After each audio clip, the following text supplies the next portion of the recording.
Assalamualaikum warahmatullahi wabarakatuh. Salam dan bahagia. Bapak dan Ibu guru yang hebat, pada video kali ini saya, Nining Suniarti dari SMA Negeri 1 Pekanbaru akan menjelaskan pemahaman saya tentang prinsip pendidikan yang memerdekakan. Yang diyakini prinsip ini akan membangun lingkungan belajar yang nyaman dan tentunya berpihak kepada murid. Mari sama-sama kita simak. Pendidikan yang memerdekakan, maksudnya di sini adalah pendidikan dan proses pembelajaran yang semuanya jalan pendidikan tersebut berpusat dan berpihak pada murid. Apakah yang dimaksud dengan pendidikan yang memerdekakan? Dan bagaimana pengaruh dari pendidikan yang memerdekakan ini terhadap pembelajaran di kelas pada siswa? Mari kita simak bersama. Pendidikan yang memerdekakan memiliki makna sebagai usaha, proses, cara, serta perbuatan yang dilakukan oleh seorang pendidik dalam menuntun anak agar mereka dapat maju dan berkembang sesuai kodratnya masing-masing. Sebagaimana yang sering kita dengar bahwa terdapat 3 semboyan pendidikan menurut Ki Hajar Dewantara, yaitu yang pertama Ingarso Sung Tulodo, yang berarti seorang guru harus mampu menjadi contoh bagi siswanya, baik dari sikap maupun pola pikirnya. Anak akan melakukan apa yang dicontohkan oleh gurunya. Bila guru memberikan teladan yang baik, maka anak akan baik pula perilakunya.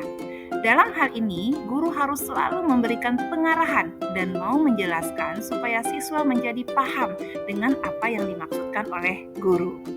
Kemudian yang kedua adalah Ing Madya Mangun Karsa.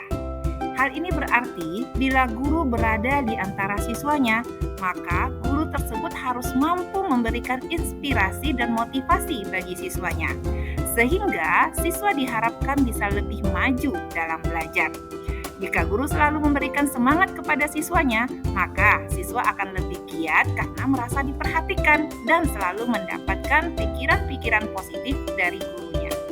Yang ketiga adalah Tut Uri Handayani. Nah, filosofi ini mempunyai arti bahwa apabila siswa sudah paham dengan materi, siswa sudah pandai dalam banyak hal, maka guru harus menghargai siswa tersebut. Guru diharapkan mau memberikan kepercayaan bahwa siswa dapat melaksanakan tugasnya dengan baik. Guru tidak boleh meremehkan kemampuan siswa.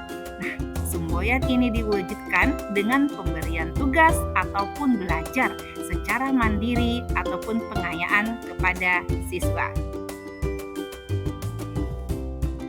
Nah, berpijak pada penjelasan yang tadi, lalu seperti apa sih yang harus kita pahami lebih jauh lagi untuk mewujudkan pendidikan yang memerdekakan?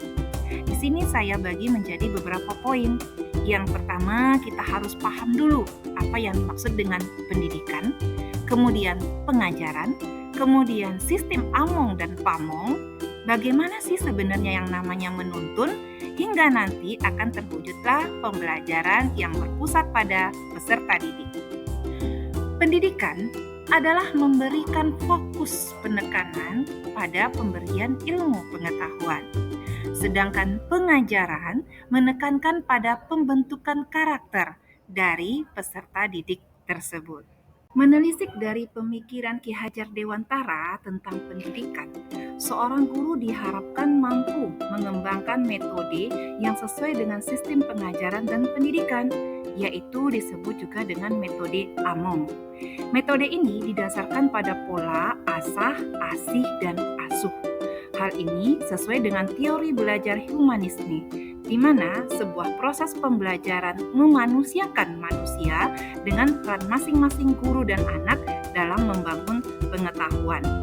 Asah berarti mendidik, sehingga dalam pembelajaran tidak hanya penyampaian materi, namun juga membentuk anak menjadi berkarakter. Asih berarti mencintai. Hal itu diberikan untuk memenuhi kebutuhan dasar yang terkait dengan kebutuhan emosional. Menjadi seorang guru harus memunculkan rasa menyayangi antara guru dan peserta didik. Dan terakhir adalah asuh. Asuh yaitu membina.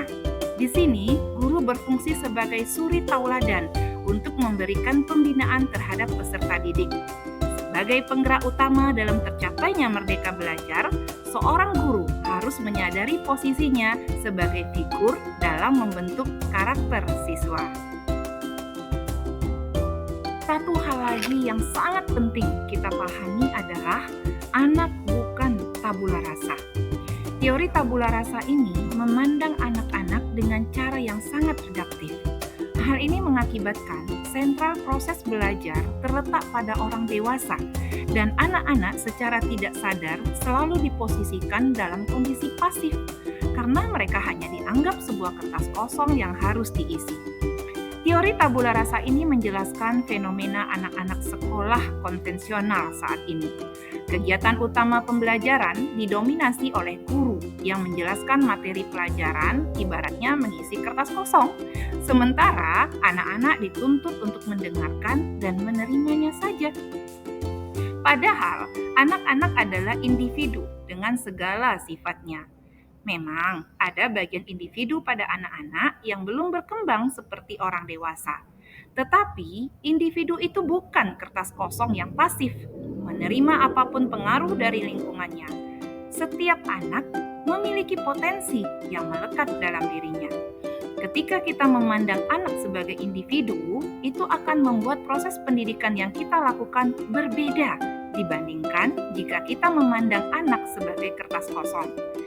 Dengan memandang anak sebagai individu, kita lebih melibatkan anak dalam proses pendidikan untuk dirinya sendiri. Kita mendengarkan dan memperhatikan pendapat mereka, serta menjadikannya sebuah hal yang penting dalam proses pendidikan anak. Perbedaan pendidikan dan pengajaran, kemudian mampu menerapkan metode AMOM dalam belajar, dan kita sangat jelas sekali bahwa anak bukanlah tabula rasa. Maka akan terbentuklah nantinya pembelajaran yang berpusat pada murid. Guru sebagian besar saat ini banyak menekankan bahwa masih banyak pembelajaran yang tidak berpusat pada murid dan kurang memberikan kebebasan kepada murid untuk membangun pengetahuannya. Oleh karena itu, pendekatan pembelajaran yang berpusat pada murid dipandang mampu mendorong murid untuk terlibat secara aktif dalam membangun pengetahuan, sikap, dan perilaku. Pendekatan pembelajaran yang berpusat pada murid merupakan pendekatan yang diunggulkan. Konsep berpusat pada murid dipandang lebih mampu meningkatkan partisipasi aktif murid dalam pembelajaran dan memberikan kebebasan kepada murid untuk membangun pengetahuannya sendiri. Murid adalah generasi natif digital yang hidup di era kemajuan, maka mengharuskan guru menjadi pendidik yang adaptif, inovatif, reflektif, kolaboratif, dan berpihak kepada murid. Baik, Bapak dan Ibu guru, sudah siapkah menjadi pendidik yang memerdekakan murid? Terima kasih, salam dan bahagia. Assalamualaikum warahmatullahi wabarakatuh.